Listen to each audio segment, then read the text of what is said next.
Okay, folks, so to introduce myself, I am from the South East Midlands, Kildare. I grew up between the town of Athy and Castledermot, out in the countryside. Great family. Parents really encouraged me through life to do better in life.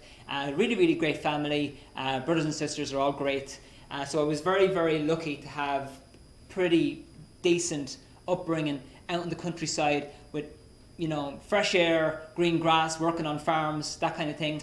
In the late 80s, 90s, I got kind of bored, so I moved to Dublin, went to college, started personnel management and business studies. Wasn't really what I was looking for. Went traveling in Europe in the summer of '92, actually, and while I was in college. And I ended up in Munich in Germany, and in Munich in Germany I came across this book, Dianetics, which means through the mind. And I had been looking for something that was in the self-improvement area for quite a long time. In fact, in college I'd been reading books about superpower memory, how do I handle my concentration, think positive, these kind of things, you know. So I was very interested. When I came across this book and started reading it, it just clicked with me, and I've been promoting it ever since. And that's over, how many years ago is that? That's many, many years ago, over 25 years. So for 25 years, I've been promoting this subject to help people with things like confidence, stress, loss, that kind of thing, okay? So Dianetics, it means through the mind, okay? And this webinar is the free introductory webinar to a 4-part online course that I deliver on a Friday night on Zoom between 8 and 9, and I'm going to tell you a little bit more about that at the very end for anybody who's interested in following through after this webinar. Okay, so everybody, as I said, thank you so much for being here. Any questions, comments, anything that you want to say, feel free to pop it into the chat, and I will try to keep up with the comments as we're going along. So let's get started. Now, when we're talking about this subject of loss, or how I'm going to approach this, is I'm going to explain the basics of why it affects you so much, why it is that you can't shake it, why it is that it follows you for years, and then we're going to get into what you're going to do about it, how you're going to recover yourself, okay? So the first thing, we're going to have a look at the effect, okay? The effects of loss. Now, why is it that certain people, you lose certain people, or you've got some trauma related to some situation in your life, and that has a massive effect on you, but a situation with somebody else doesn't have such an effect? So for example, why is it that when you lose a parent, the loss is huge, but if you lose a neighbor, it's not that bad, okay? It just, you don't feel as much, okay? It's because of the amount of love, energy, time, communication that you have invested into that person over years. So if you've lost a family member or a friend or a child or a parent, okay, and it's been massive for you, it's basically because of the amount of investment of love in that person over years. And this is why maybe your next door neighbor, you didn't really communicate to them that much, you weren't really that close to them, so if they passed away, yes, it was sad, but it wasn't tragic. So the degree of the loss that you experience depends upon how much of this you have invested. So if you've lost a partner, a boyfriend, girlfriend, and it's been massive for you, it means that you invested a lot of love, a lot of care, and a lot of attention into that person, okay? So this explains why when somebody passes away in a different country, it doesn't affect you because you don't even know them. So the degree to which you know somebody determines the effect, okay? So that's number one. The next thing is the number of people that you have around you, okay? Of people. So for example, if you have one friend in your life, okay, and you're very close to one person, and you spend your time with that one person, but you don't know anybody else, if that person leaves, that is going to leave a massive gap, and it's going to be a much greater loss.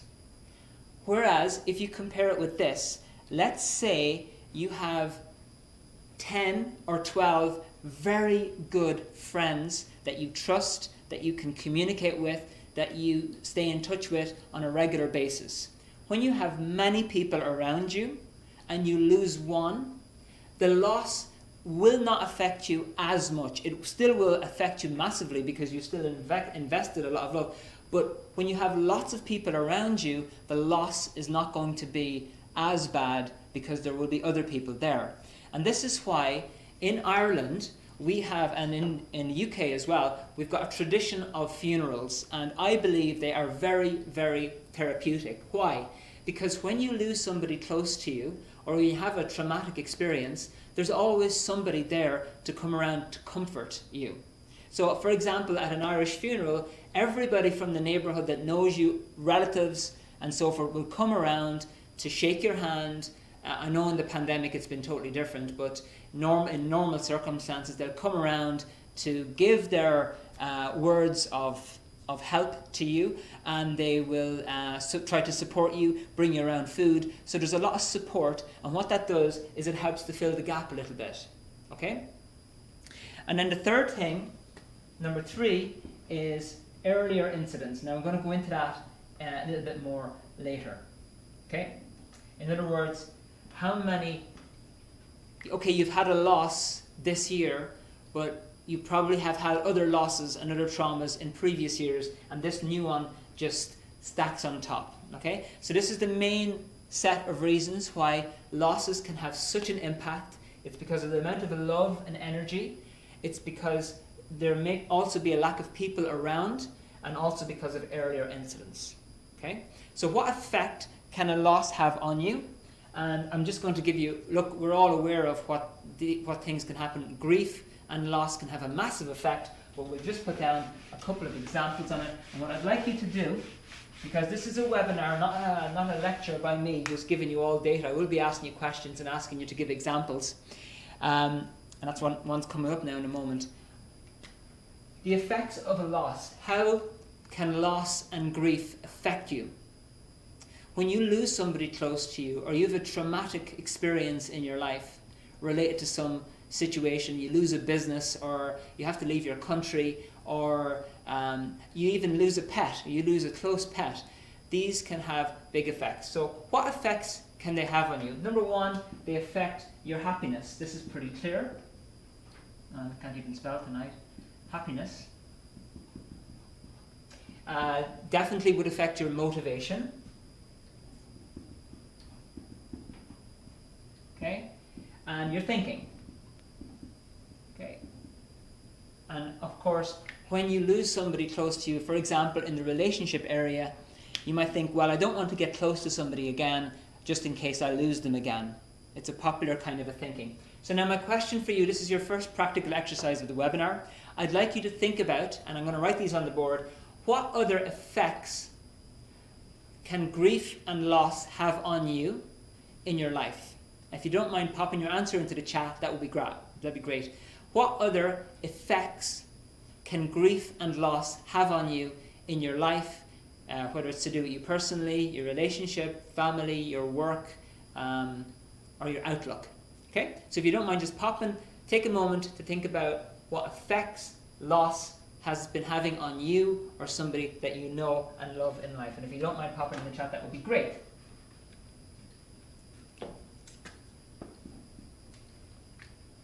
Okay, let's see. Fiona, energy levels, thank you. Yes, definitely. Sharon, loneliness, absolutely. Jeremy, depression, understood. Yes. Caroline, a meaning in life. Yeah. I'm going to have to write these down. These are coming in so fast. Energy. Okay, let me just pop these all down here. These are very good. Okay, energy, loneliness. Okay, what else do we have? Depression. Yeah. Okay, just sadness all the time. Okay, what other effects can loss have and affect you? A meaning in life, so basically purpose. That's a really good one actually, because you know when you lose somebody close to you, it usually means that you were playing some sort of a game in life with them, and so when that person departs, it's like you've lost your game, and so it is important to have a look at the purpose. Thank you, Caroline. It's a very good one. Frustration and anger. Yeah. Very good. So it can really bring you down. Appetite. Yeah. Yeah, and that is linked to this one here actually, because when you don't see a point, it can really affect your willingness to take on survival actions, you know. Pain, don't know how to be precise. Okay, LA, thank you. Thank you very much. Yeah. Sadness, yeah, we've got that here. Displaced, yes, Hazel, thank you. Yeah, displaced just means basically not really being yourself, just out of things, out of, just kind of like pulled out of life and wondering what way to go, and the meaning thing kicks in there. Thank you very much, everybody. That's fantastic. Oh, there's more. Anxiety related to debt, yes, so that would be very, very good. That's a really good one, actually, because people, when they have a loss, they tend to worry more about not only themselves, but also other people, losing other people, so they become very much more anxious or stressed out about other people and how well they are or how well they're not. Okay, that's very good. Michelle, routine. Okay, yeah. Routine, very good.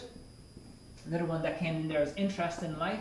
That's really important, because when you lose interest, that makes you lose creativity. Support network, yes, Fiona, that is, I don't know what you mean there. Maybe it's, you definitely need a support network, that's for sure, but it is true that you can lose it. And then guilt can be another one. Yes, that's a really good one as well, which is like, I could have done more, I should have done more, I should have said this, I shouldn't have acted like this, why didn't I do this earlier, etc., etc. So all these things come in. So look, there's a whole range of things, and each one of these things can literally ruin your outlook and your perspective in terms of the different areas of your life.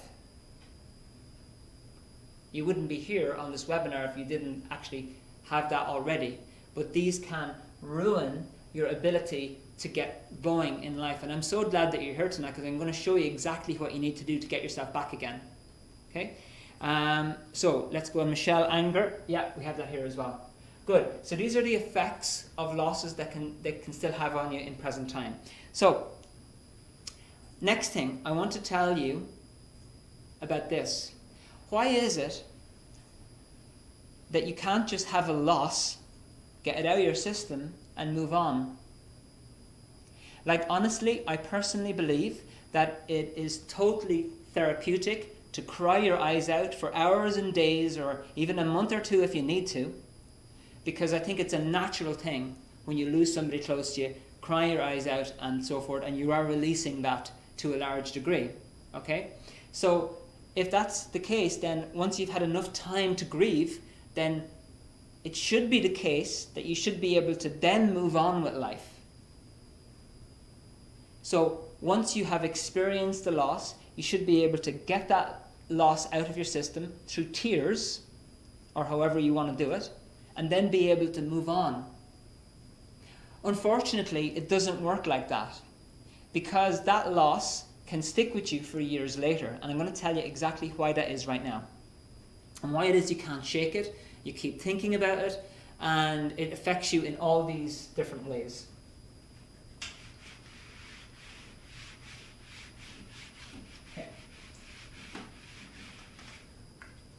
Okay, so the next thing we're going to go into, so I'm just going to write down what we went over here before, is just effects, okay?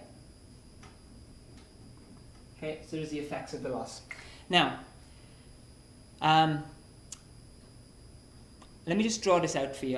It's easier for me to explain when I'm drawing.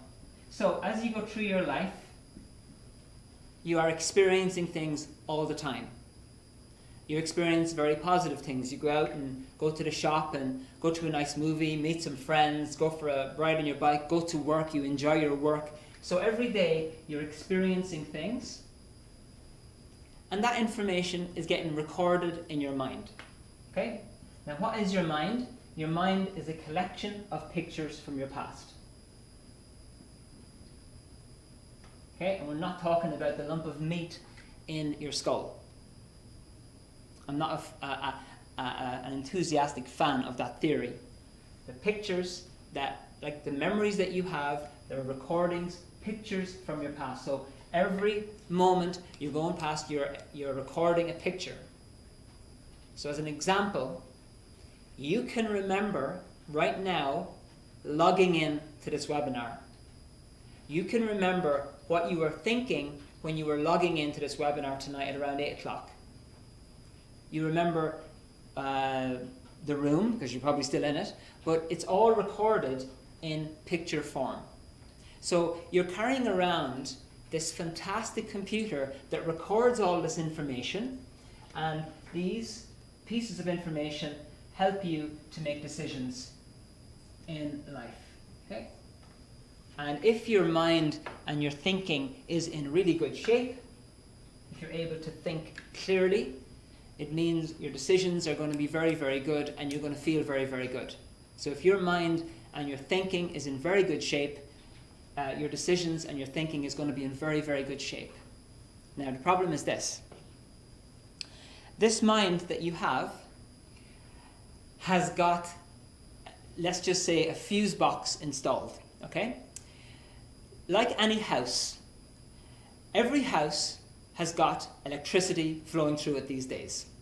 And every house has a fuse box in the corner as you walk in the door or somewhere in the house, and its purpose is to protect your house against an overload of electricity. So when there's too much electricity coming in through the wires, the fuse box says, okay, this is dangerous, we're going to shut everything down to protect all the equipment, to protect your television, your electric blanket, your kettle, the dog warmer.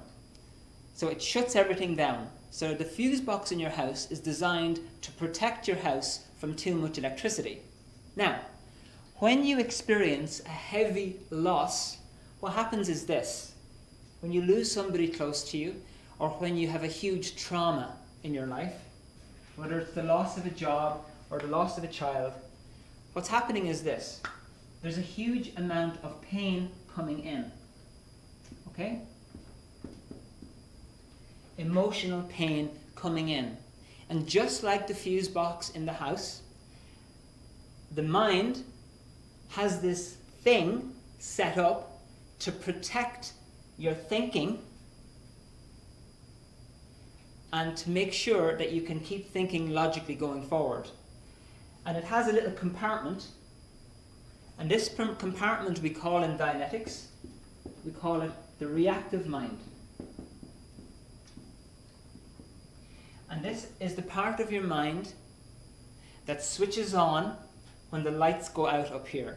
So when you lose somebody close to you, let's just say you have a best friend, and somebody calls you up and says, listen, unfortunately your best friend has just died in a car crash. Okay?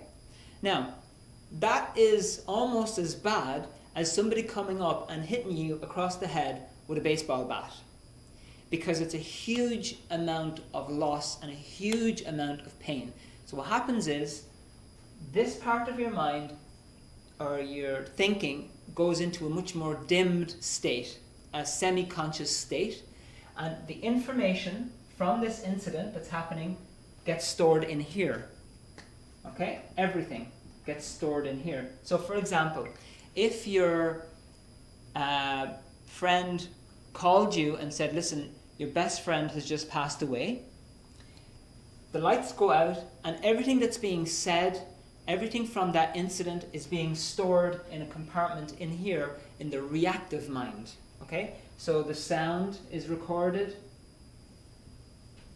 the feel of the phone in your hand, any smells are recorded, the sight of your living room or your kitchen, wherever you took the phone call, that's all recorded. Now, this part of your mind, it's called reactive because it's not under your control. Okay? Reactive means a response to an action. So you have an action, okay? In other words, you do an action, and what you get back from that is a reaction. Okay?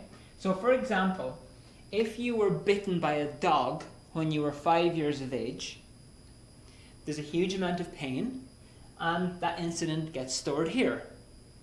So if you see a similar dog again in the future, the part of your mind that's got that information recorded, its only purpose is to kind of protect you from painful things in the future. So it sees a new dog. Now it's a completely different dog, but this reactive mind doesn't think. It just reacts. It doesn't think. It only reacts to external triggers. So you see a dog, which is similar to the dog that bit you in the past, and you might only have seen it out of the corner of your eye. You might not even realize it's there, but your reactive mind goes, okay, let's take control here. We're going to tell this person, get out. And if he doesn't get out, we'll give him a little bit of a taste of what it was like. We'll give him a little bit of the fear again. We'll give him a little bit of the stress again. We'll give him a little bit of the pain again. So in other words, there's a part of your mind which can affect the way you think, the way you act, and the way you feel because of external things in the past. So when you lose somebody close to you, and whether it's a parent or a child or a family member or a friend, that loss is stored in here to a large degree. Maybe there are aspects of it that you're still aware of, but the main painful part of it is in here, and it's buried from your sight. So all it takes is something similar in the environment again to what happened to you before to trigger it off. Let's take an example. Let's say you lost a child, okay, and your loss is in here, but every day you pass by the room that you had prepared for your child. Maybe it was a miscarriage, or maybe you had a small child. So every time you pass by the room, it triggers the loss, and that loss keeps coming in, and you still get that feeling again, the feeling of sadness, the feeling of unhappiness, and so forth. Another example, let's say you had a boyfriend or you had a girlfriend. Okay, let's say you had a boyfriend, and you're going out with this guy for 3 years, and you love him to bits. You've invested a lot of love into him. You're expecting him to pop the question any day. You're bringing him deliberately past jewellery stores to see if he'll get the hint. You're looking up websites online about, floral arrangements, these kind of things, and you're expecting some good news very soon, and you love this guy. But then one day he comes home, and he's been acting a little bit strange recently, and he comes and he tells you, look, Jacinta, here's the problem. It's not you, Jacinta, it's me. It's not you, it's me. I mean, you're such a nice person, but unfortunately, I've decided that I want to go and live in Alaska, and I've met an Eskimo girl that I've fallen in love with, and unfortunately it's over. So my flight is tomorrow. Here's the keys to the apartment. Good luck. Okay, I'm making a joke out of this a little bit, but the point is that such a loss would have a heavy impact. So that loss sticks here. Now all it takes is for you to hear your favorite love song that you guys started dancing to together when you first went out dating, and it just brings it all back again. It brings it all back again. Every time you hear the song, it brings it back again. And what's happening there is something external is triggering this past loss. So if you're constantly around things which are triggering the past loss, it's going to keep reactivating. You're still going to keep feeling that same pain and upset, and sometimes without even realizing it. Okay? So the message here is this, is that when you have a loss, there is a part of your mind that stores that information. It's a part of your mind that doesn't really think logically. It's a push button, and it reacts to triggers. So in other words, if there's enough triggers in your environment, similar to what happened to you before, it's going to constantly keep that loss triggered, and it's going to start affecting your thinking, your emotions, and your actions without you even realizing it. Okay? So now, exercise number 2.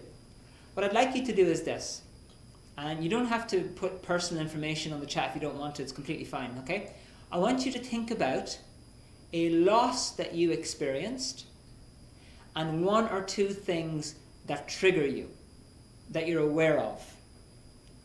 So, if you could just think of that for a moment. Think about a loss that you experienced, and one or two things that trigger you.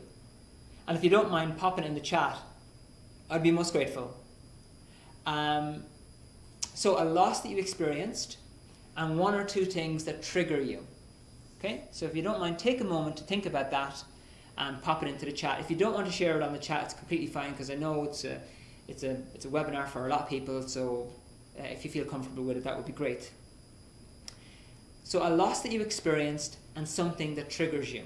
In other words, triggers off that loss. What reminds you of it? So just take a moment to thinking about that, if you don't mind.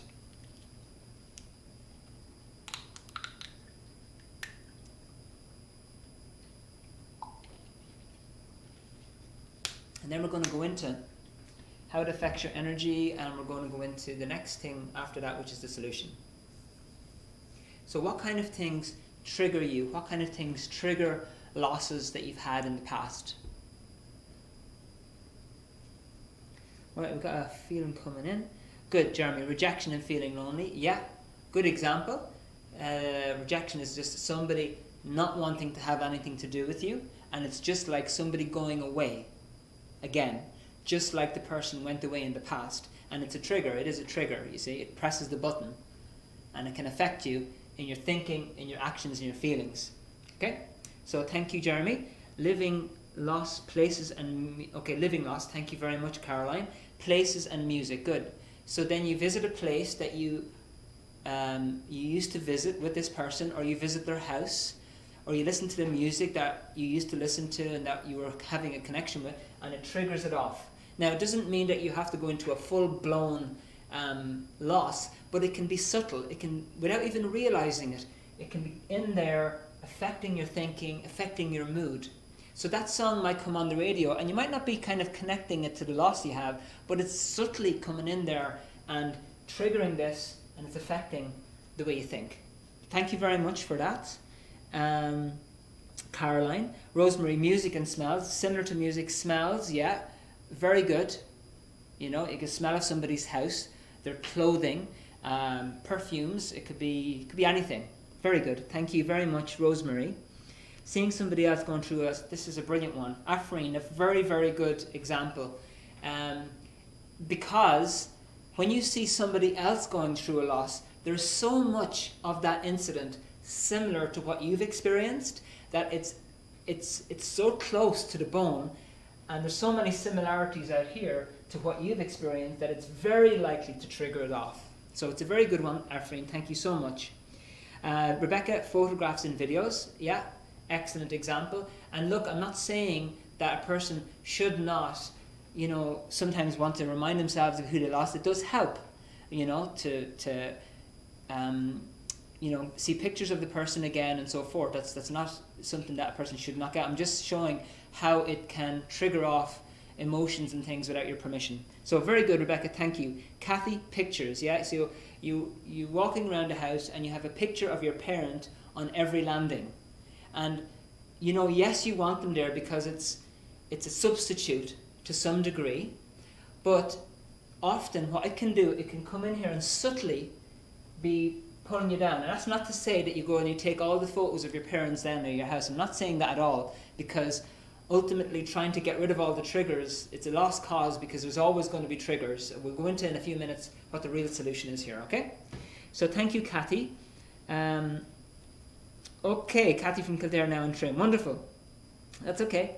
Ale, pictures, moments, the way they talk, food. Thank you very much. Ale, I hope I pronounced your name right. Very good. Roxana, lost grandmother, seeing people who haven't experienced the same loss when they talk about their grandparents. And oh, that's a very, very good one. Thank you, Roxana. So you've lost somebody, but yet somebody else is really cheerful about the person they haven't lost. And it's like an opposite, but there's again so much similar that it can trigger you off very, very easily. Thank you so much, Roxana, and certain music as well. Sharon, lost Mum in June. Everything in the moment reminds me of Mum. Makes me cross when I see everybody happy around me. And again, a similar one. Sharon, I'm sorry to hear about your loss. And you're so right.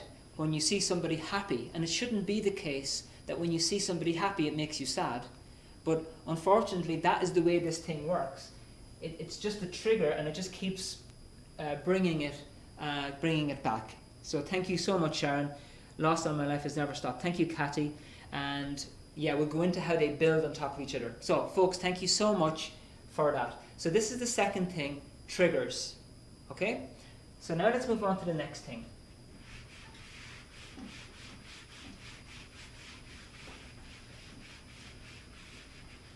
Okay, so the next thing is triggers. I'll just write this down here, triggers.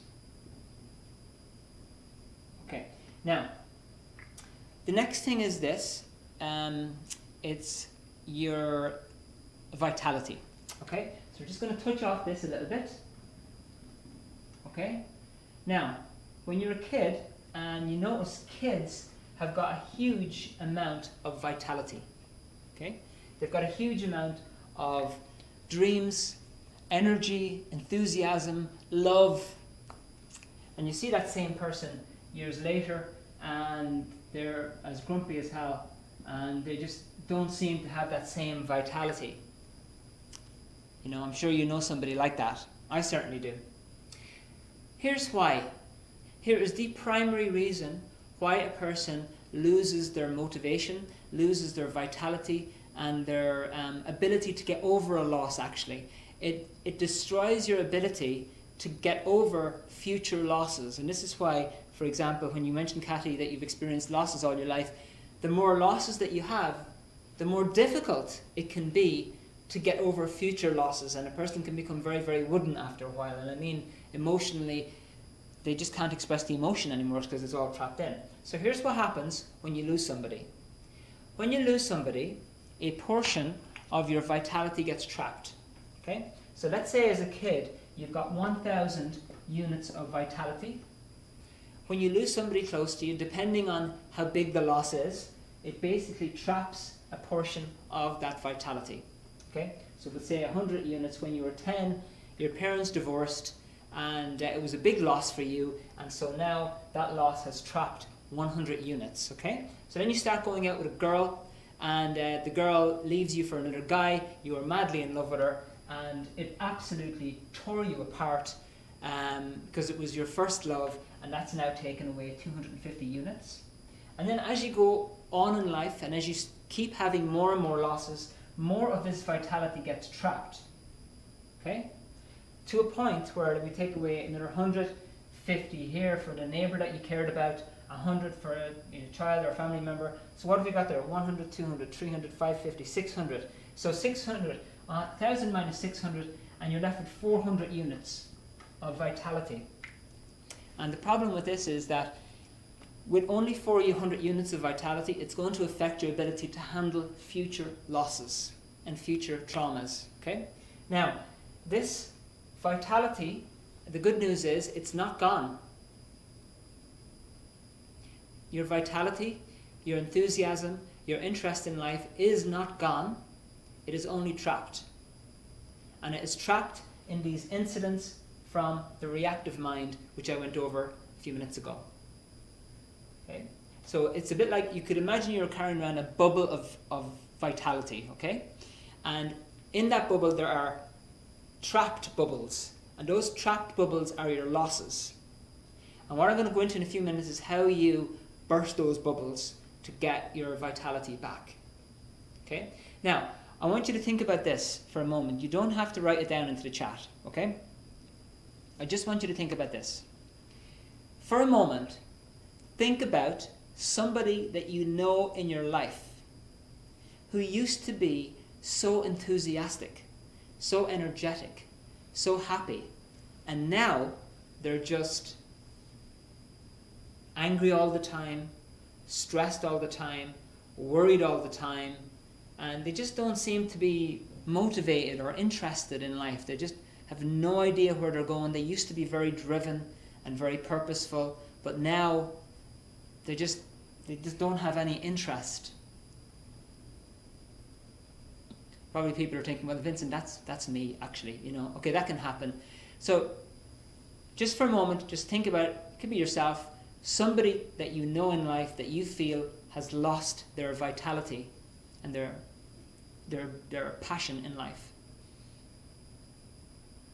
You don't have to write it down, just think of it for a moment.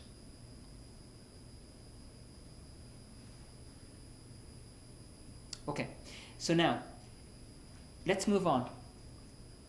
That is an important thing to know, because there is hope that you can get that back. And I'm going to go into how we're going to handle that. Okay, so that's number 3, vitality. Okay, now, the next thing I'm going to touch off is this.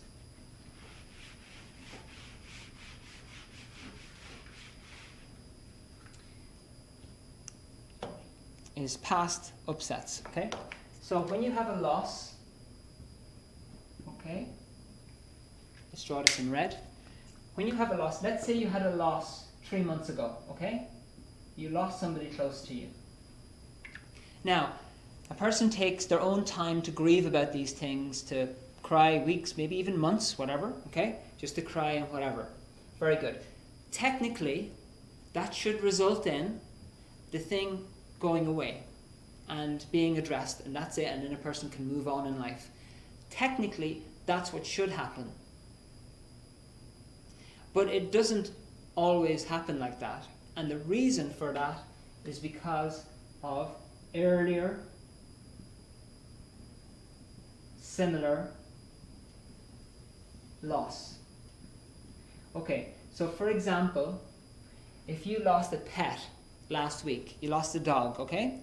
And you were crying for a whole week about it, or 2 weeks, or 3 weeks, or whatever length of time, but it still didn't go away. But what's happening in that case is that there's an earlier loss that has just gotten triggered. So now, it's not just the pain from this one, we've got the pain from this one locked in to the pain from this. Okay? Or an earlier one, or an earlier one. So in other words, the pain can start getting locked in. If you lose somebody close to you, that loss can trigger off a whole series of losses, and so all these previous losses can get connected on the chain. So that makes it very difficult for you to get over this loss, because if you've cried enough, if you've talked enough about this loss, it should have been handled. But the reason why it's not is because you haven't addressed these earlier ones. And these earlier ones are often very, very buried. You'd be surprised. When I started Dianetics first myself, I personally thought, you know what, I've got 1 or 2 losses, I'd be grand. But I learned differently. There are losses that are often hidden. You think there's nothing in them, but there's a huge amount of stress and pain stored in them. So this is the final thing. If you are not recovering from a loss, it normally means there are earlier losses connected. And we'll write this down here as well. Okay, so now, okay, Vincent, that's all great. Thanks very much for showing us all this stuff. So what do you do about it? Now, people do lots of things to get over losses, okay? People get busy on new projects. They get very, very busy, take up gardening, get very busy with a new job or volunteering or whatever it is. Or they try to think positively, or they go out and do exercise more regularly, or they go to the pub and get drunk most of the time, or they, try to, do things that make them feel better when they feel bad, okay? So these things, apart from the drinking, these things are all quite positive and beneficial, especially taking walks, countryside, and all this type of stuff. The problem with them is that they tend to be temporary, because although you can feel better for a while, all it takes is for something similar to happen again, or another trigger to connect the whole thing again. Okay? So even if you left the country, you went off to live in Barbados, that's fine, except the next time something goes wrong over there, you don't leave your mind behind you when you leave Ireland, you carry it with you. It's baggage that you carry with you to the next place. So even though you might feel really good for a while, all it takes is something similar to happen again to trigger the whole thing back again. Okay? So now I want to show you what we do in Dianetics to help handle this. Okay? And so this is the solution, and this is what my modules are based on, which I explained at the very beginning. Okay, buddy. Okay, so people are putting yourself in there. Me, Kathy, thank you. My brother, thank you, Jeremy. Me, but for my kids, I need to really try and be strong. Yes, Sharon, good. And this is a really, really good point you made, Sharon. I want to say this, that people want to improve, and often it's for other people. And there's nothing wrong with that either, because if you have kids, honestly, your kids are going to do so much better. The people in your life are going to do so much better when you are starting to feel naturally better. You know, people tell me, Vincent, all I have to do is try and think positively. My answer to that is, there's nothing wrong with that. The trouble is that it's something that you have to put a lot of effort in, and in actual fact, underneath all of this stuff, you naturally think positive anyway. So there's no need to think positive, because in actual fact, your natural frame of thinking is positive thinking with no effort. It's hard to believe that you naturally think positively every day underneath the surface, but it's just all this baggage that's sitting on top that is making you think negatively and being sad all the time. Okay, so in Dianetics, we don't go into temporary solutions. We want to get straight to the source of the problem and clear it up. Okay? Now, this therapy is based on this book, Dianetics, which I showed you at the beginning, Through the Mind, and on which my modules, which I'll tell you about in a minute, are based. It's based on the most traditional method of helping another person that we've had for thousands of years. Nowadays, people, when they feel sad, they go and get some chemical and help them feel better. Like a person goes down to the pub and gets some vodka or whatever. Is a chemical solution, but it's temporary and they're often damaging. So, here's how we handle it. And this is based on the most traditional method of helping another person. And it's a procedure that we do, and it's called auditing. Now, the word auditing comes from a Latin word, audire, which basically means to listen. So the word auditing means to listen and guide. Okay? So auditing is done with two people. The person who is delivering the help is called an auditor. And an auditor is a person who listens and guides, not a person who gives their opinion about what they think your life should be like. It's a person who listens and guides. The person who receives the auditing during a Dianetic session has their eyes closed, but they're wide awake. And what this person is doing is returning to losses from the past and using the exact 10-step procedure of Dianetics, the exact 10-step procedure, using communication, but using it in a very exact way of doing it, not just talking about something that happened to you and then let's move on to the next one, let's talk about this and talk about that. It's a very exact procedure, and the end result of that is that, okay, you're not going to necessarily forget about the person, and you don't really want to because it's someone that you love, but you can start to get rid of the pain. In other words, the pain and the stress, what you're trying to do is get rid of the pain and the stress from the incident and burst that bubble and recover your vitality, because that loss is holding a large portion of your vitality and your life. And even though you don't want to lose the person, of course you don't, so you hold on to a picture of them. There's nothing wrong with keeping that memory, but what we want to do is try to drain it of some pain, because it's the stored pain that's the glue that's sticking it to you. So let's try and handle the pain. And if that one doesn't clear up, what we're going to do is we're going to look for an earlier one and do the same thing. Now, the name of this person who's receiving the auditing is called a pre-clear. Okay? Pre means before, and clear is the end result of Dianetics. Believe it or not, there's an end result. Okay? The end result is called clear. Okay? And clear basically means not somebody different, Just you with your vitality back. You with your dreams and your hopes back. And you with your happiness back.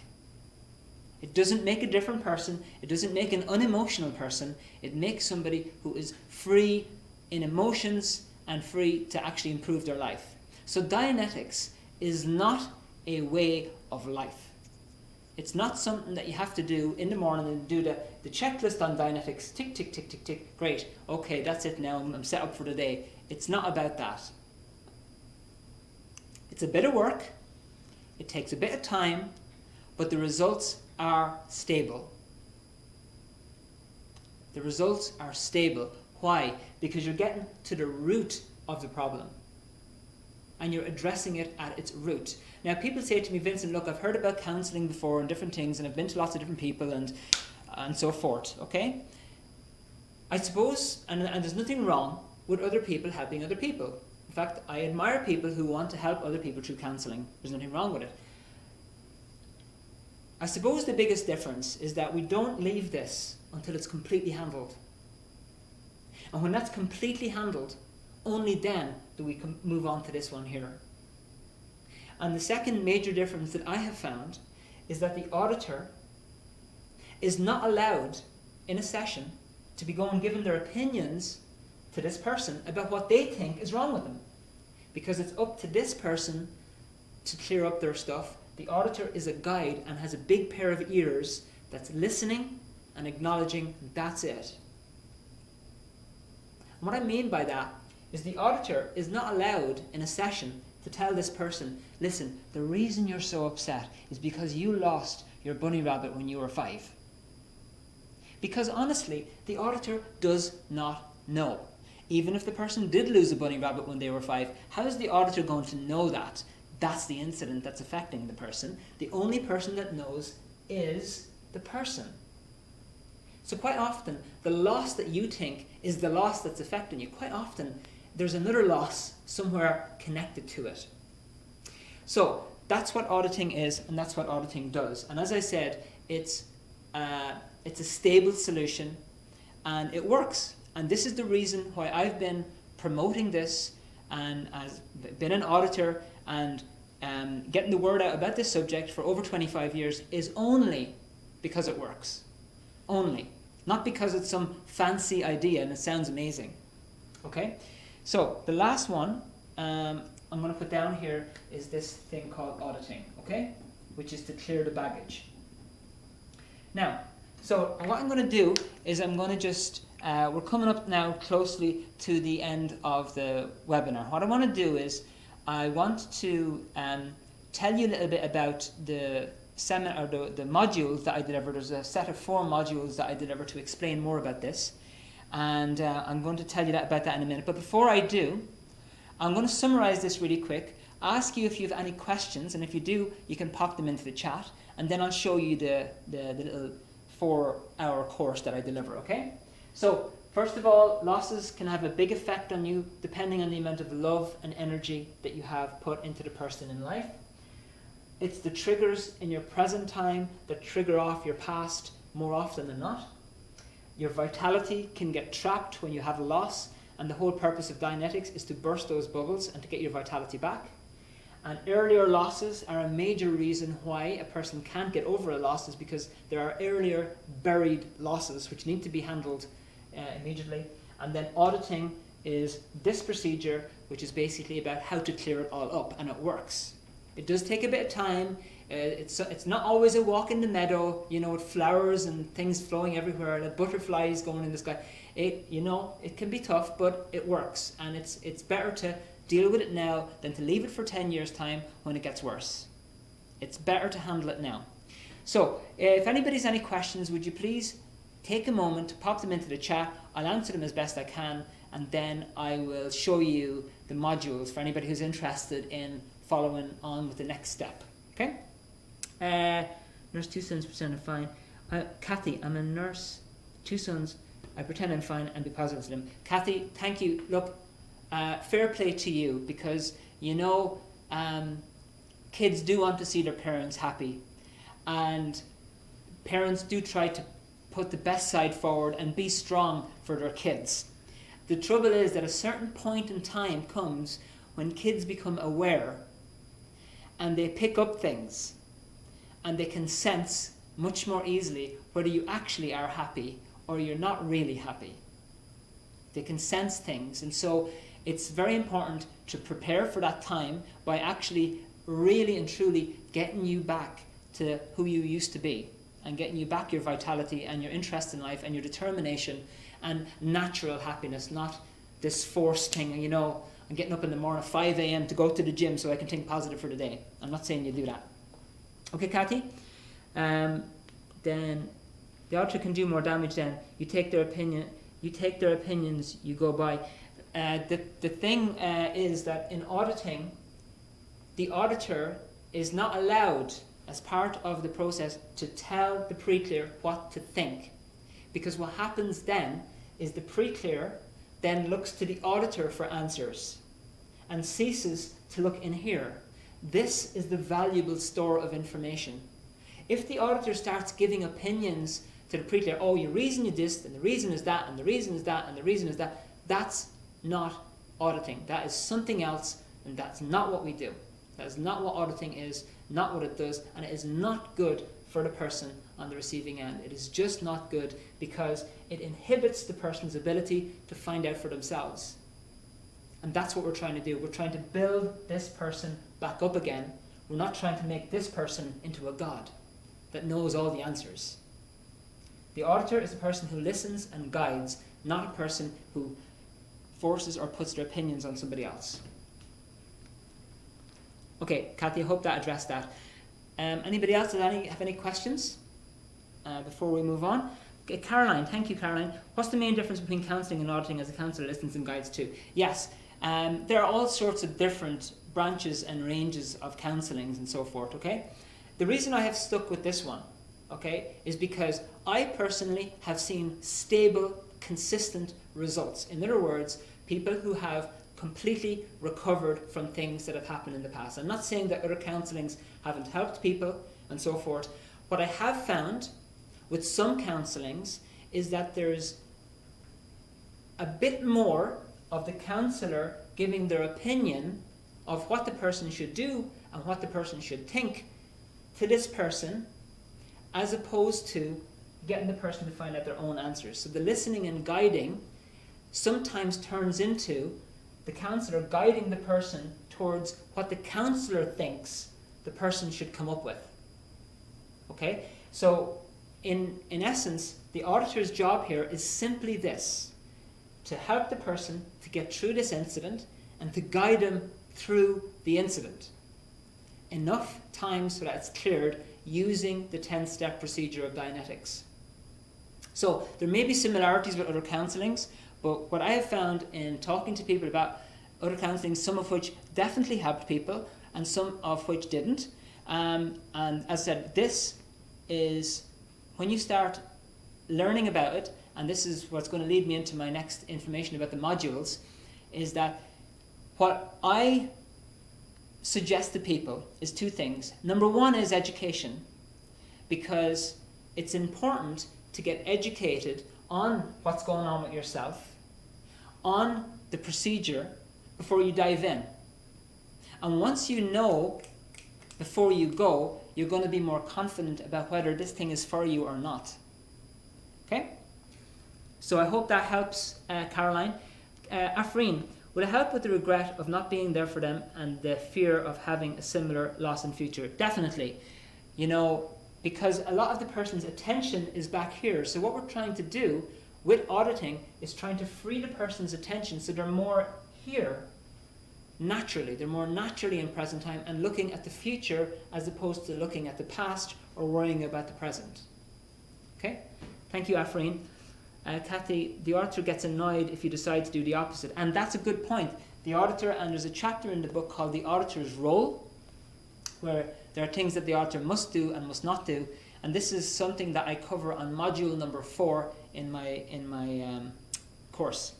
Okay, folks, so what I want to do now, if anybody has any other questions, please feel free to pop them in. And in fact, I'll be happy to answer any of your questions as we're going along. You can interrupt me, whatever you want.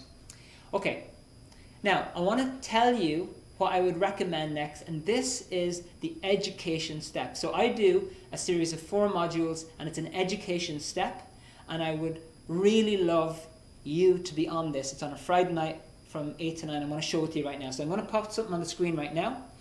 My module is called the Mind Explained online course. Okay, and it's got 4 modules. The first module is basically what is the mind, what is it made of? So we go into a little bit more about what is the mind and what's gone wrong. Okay? Part 2. Basically, what is the real source for mistakes and irrational behavior? So we really get in at the very root of your reactive mind to find out what started all the trouble. I'm going to explain that a little bit more to you. It's a simple thing to understand, but it's very important to understand it. Okay, next part. What are the deep effects of losses and traumas on one's life? So we touched on it tonight. We go into it a bit more deeply on module number 3, and about how losses can affect you in your life and what you need to do to clear it up. Part 4 is the solution. So we basically go into what you need to do in order to clear up this stuff bit by bit. And I am not going to tell you that it's all going to be fixed in about 5 minutes or 1 day. It takes time. If it's taken 20 years for you to get into the condition you're in, it's not going to be resolved in 5 minutes. It's going to take a bit of time. But thankfully, using the procedure of Dianetics, it's much, much faster. It's very effective, and it can get you there quicker. Okay, now with these 4 modules, they're not a replacement for the book, because the book has got all the information that I explained. It's based on the book, but the modules do help people to apply what's in the book. All right? So now, we'll go on to the next one.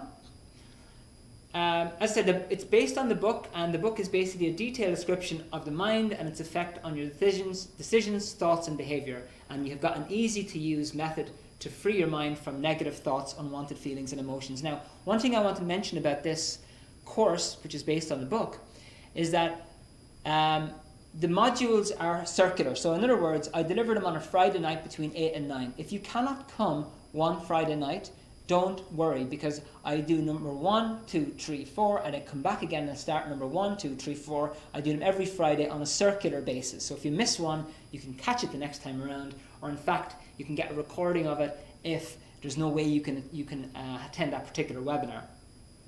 Okay, so the next one is the Mind Explained course. So the course itself, for the 4 modules, between 8 and 9 on a Friday night on Zoom, and it's usually kind of a smaller audience, so you get a chance to ask more personal questions. It's €30 and for the whole thing, and basically I will be there to answer any questions that you have, and you can also email me directly for any specific issues that you want help with, and I can direct you to something that can help you with that. Okay, that's the cost of the course. So the next one is the book itself. If you're interested in just getting the Dianetics book, it's €20 and it's available in over 50 languages, including, I believe, Zulu. So if you speak Zulu, you can get the book and you can read it. But it's available in so many languages: Polish, Lithuanian, Chinese, Hindi, all sorts of different languages on the planet. Okay, so that's the book. All right, now the next slide is basically if you get the course, which is €30, the Dianetics book comes free with it. All right, so if you enroll on the Mind Explained course with me, the book is free as part of that course. Okay, and on the next slide there's a special offer. If you enroll on the course before 12 o'clock tonight, you get the book with the Mind Explained course, which is 4 online modules. The book is sent to you with free shipping, and it's available in 50 languages. Instead of €30, it's €20. And that offer is going to be available until midnight tonight, and there'll be a link going up in the chat. I believe Sylvia is going to pop it up there. Thank you, Sylvia. And she's going to pop up there. The link is going to stay open here. The chat's going to stay open here for you for a while, so you don't have to go and click on it right now. You can click it afterwards. But you can sign up on the link, and then there's a phone number, which is going on the next page. This phone line is going to be open until 10 o'clock tonight. So if you want to ring, and if you have any questions on the course, you can get them answered, or if you want to enroll over the phone, you can do that. So that's the course. Okay, so folks, if you're interested, please enroll on it. I'll be personally taking care of you to make sure that you understand absolutely everything. It's going to be very straightforward. On each module, we just cover one or two things, lots of examples, and I'll be there to answer any questions that you have. Okay? I would absolutely love for everybody to join me for these modules, and the reason for that is because this stuff works and it's very practical, and I really encourage you to enroll on it tonight if you can, because what happens is when people say, oh, you know what, I'll do it next week or the week after that, it tends to get put on the long finger. A year or two later, there's more triggers, and it just makes it harder to handle as time goes on. So I would love it if you could get yourself enrolled on it, and I will take care of you. Okay, folks, so if there's any other questions, thank you very much, Michelle. Questions? Fiona, if you'd like to mention all of your work, particularly the book is based on Scientology and praise. Okay, Fiona, I got your point. The author, just to handle that point, this is the first book that L. Ron Hubbard wrote. The subject itself is about the mind and how it works.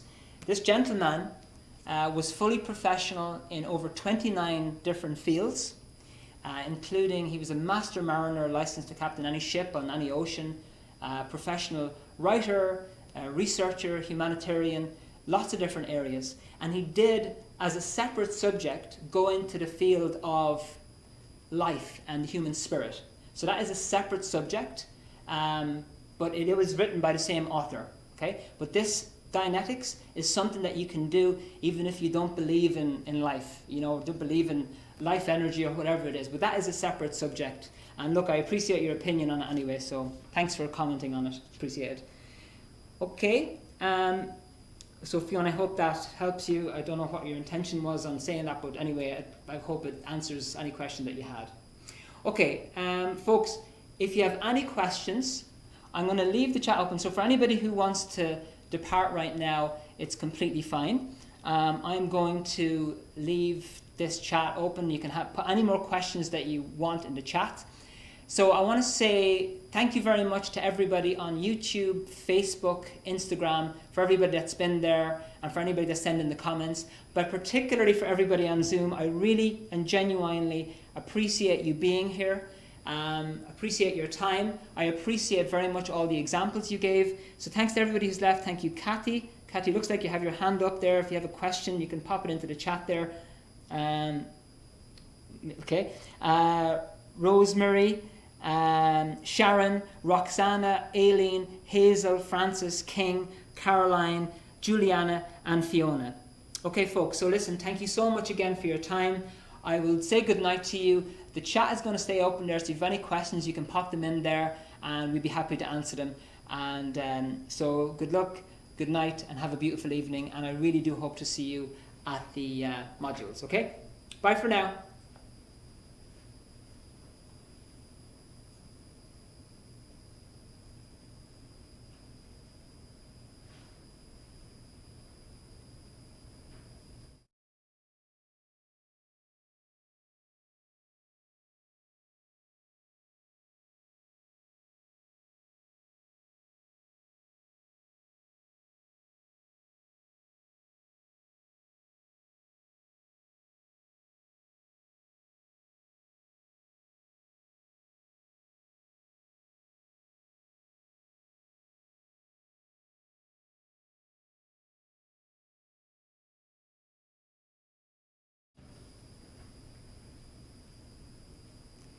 Folks, I thought I might just come back on. For anybody who's still on and wanted to ask any questions, you can feel free to pop in there if you want, because I know some people don't like typing. Some people prefer to talk about it or to ask the question over the audio. You can feel free to do so as well.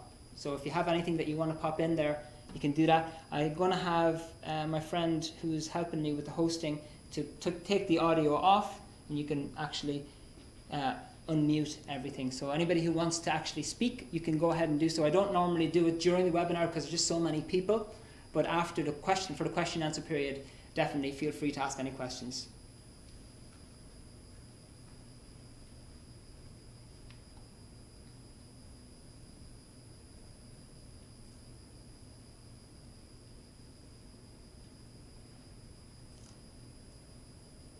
And if there's no questions, sure, that's fine too. But anyway, for anybody who's still there, yeah, as Sylvia's saying, you can unmute yourself. If you have any questions that you want to ask, feel free to do so.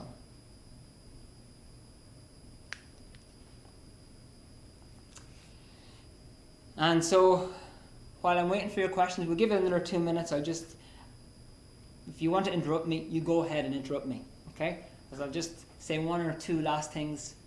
I suppose the main benefit that I've seen that people have experienced when on the modules is that it gives you that kind of bit of stability of knowing for yourself what the whole thing is about. And once you know for yourself, then you can decide. And usually on module 4, people go, okay, you know what? I want to follow through with this. Or it's not for me. But honestly, most people think, you know what? This is good. I'm going to try it out. And we've had lots and lots of people over the last, for a long time, follow through and actually get themselves in session and actually start to clear up this stuff. So it's been very, very beneficial for people. But as I said, the very first step is a bit of education to know before you go, because it's always wise to get a little bit of knowledge about something before you kind of dive into it. It's much easier that way. Okay, so any questions there? Tom? By the way, Kathy, you're the only one who has the visual on, so I really appreciate you having the camera on tonight. There's only 1 or 2 people that had it on. Most people have them on silent, so I don't even know if the person's there, so it's much appreciated. And, it's great to see you there and, being there and, having the camera on. It actually makes a difference as well for the person delivering it because there's somebody on the other end. Sometimes when there's nobody there, you just think you're talking to letters on the screen, so thank you very much for that. And then, Sharon, you've come on board as well. Thank you very much. Look at you, you've appeared. You have appeared. Very good. Thank you very much, Sharon. I didn't realize that was on there. So do either of you have any questions and you'd like to ask them? I just realized my own audio was off on my side because it echoes, as you can probably hear. But if anybody wants to pop in a question there, please do.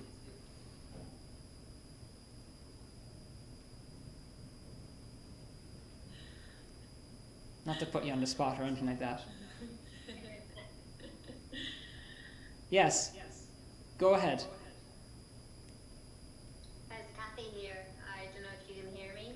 I can hear you perfectly, Kathy. Okay, hi. Hiya. Hi, how are you?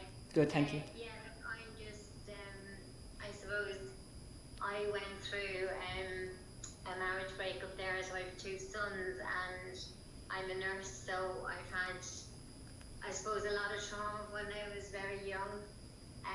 From a grandfather who raised me, I lost him, kind of a bad childhood then onwards, and then kind of, did nothing kind of to, but I actually disconnected myself from my family, who, weren't kind of as supportive as what they should have been around the time. So as a nurse, and I freely admitted that my mental health and as a person, I'm only human, I took an overdose and I downed a bottle of wine with it, almost died, but didn't. So now I have a battle to actually, even though it's 3 years ago, and I worked on the front line all through during COVID and stuff. Wow. My husband has my children, and I'm in the middle of trying to get them back. Yes. And he's holding on to them like a tightrope and won't let go. So it's kind of, I'm suffering the loss of being with them for almost 2 years now. Wow. And they're the biggest loss, I suppose, that I've had other several losses, and the auditor I have at the moment is somebody, a colleague who I met and who I'm in a relationship with, but only see now and again, but it's, and they know a lot about my past and stuff like that kind of thing, so they would give a lot of, as they would say, their opinions, but like I kind of take it on board and think yeah, and kind of go with that. Now today is a good day for me, whereas I've been out all the day, but tomorrow could be a really bad day. and it's just a vicious circle, you know. Yeah. And I suppose you feel kind of like that every time you get a step forward, there's 12 steps to knock you right back down, you know, with the stairs. You get at the top of the stairs and you fall straight back down again because somebody else has that kind of control and they're getting that fuel from you, and then you've given them the fuel and they push you right back down again. So look, it's an ongoing thing for me at the minute, but just definitely with loss and trauma, and I would have had a lot of ECE, like early childhood experiences and stuff that were not nice, you know, and stuff like that. So yeah, I would be interested in kind of continuing on whenever you are online again and stuff, and to listen, because I found that part of the auditor and, you know, the Dianetics and the person who's listening, but that the auditor actually on the phone takes center stage and, you know, keeps going back to the same subject because, you know, of where I am and, you know, my husband and what I should be doing and what he thinks of him and all this kind of thing. And I kind of go, you know, don't be educating them. And you're kind of going like, well, I need to let them know because what they're doing to me, I wouldn't do to anybody else because it's not in my nature. I've been nursing for 29 years now, right. You know, and stuff. So, and I've been at it, went to college, did all that. So I can't it's not in my nature to hold back. Yes. Because I always want somebody to prepare somebody that I'm going to have to go down this route, you know.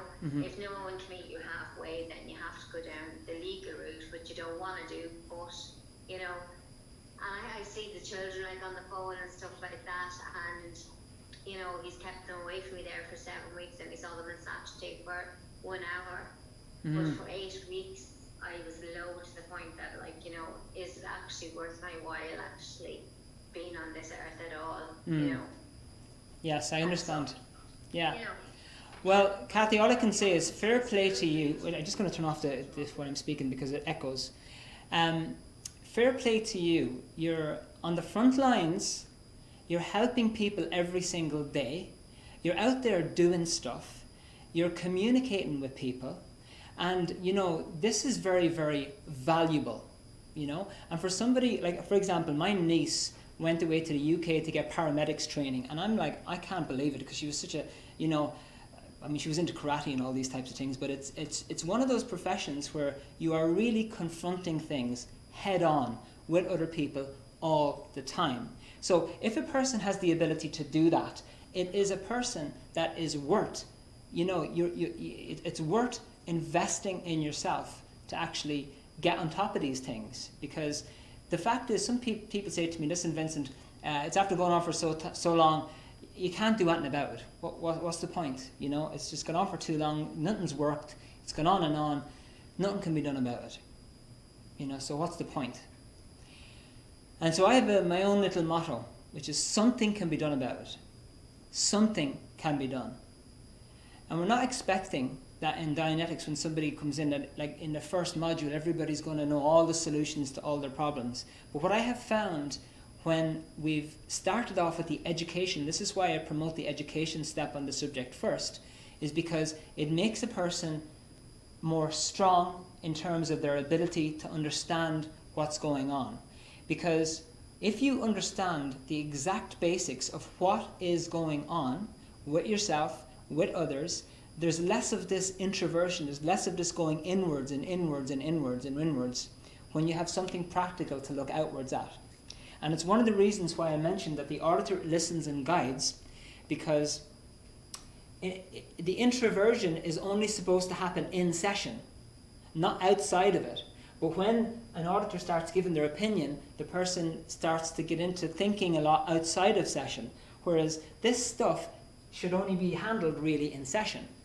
And so when you get your feet on the ladder of this subject a little bit, you'll find out that there are so many things that you think affected you, which perhaps didn't, and things which you didn't think affected you did. And this is the magic of Dianetics, is because you're opening a box to stuff that you don't know about. It's not the stuff that you do know about, it's the stuff that you don't know about.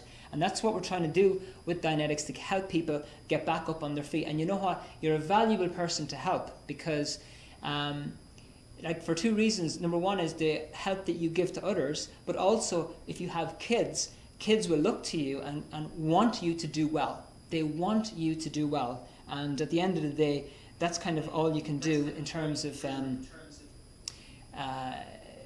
it's basically make yourself stronger, but not just for other people, not just to help other people, but also to help yourself to become strong as well. Because you just need to build up that strength, and the fact that you're on this module tonight even shows that, you know what, you've got this little thing going, maybe something can be done about it. I guarantee you, there's been loads of people on the module, on the webinar tonight, right? Every single person had just a little idea that, you know what, maybe we can do something about this, because everybody's had losses, and people just run into brick walls about how do they handle it. But if you learn the basics of what it's all about, you're going to get yourself more strength, and that's what the purpose of this thing is. So that's a viewpoint. So I hope that helps. Absolutely, yeah. Thank you for that. Okay. So, I appreciate that, yeah. Yeah, no problem. Okay, so Kathy, thanks very much for being here tonight. Thanks for having your camera on for the whole thing. Thank you for your examples and for your questions. I really appreciate it. And I hope to see you on the modules. If you have any other questions, you want to reach out to Sylvia directly. She'll be able to give you any more information that you need. And you will contact us the way you did tonight for the following modules going forward and stuff. Exactly, yeah. Yeah. Perfect. Lovely to meet you, Vincent. You too, Kathy. Good night. And okay, take care. Okay, have a good evening. Bye. You too, bye-bye.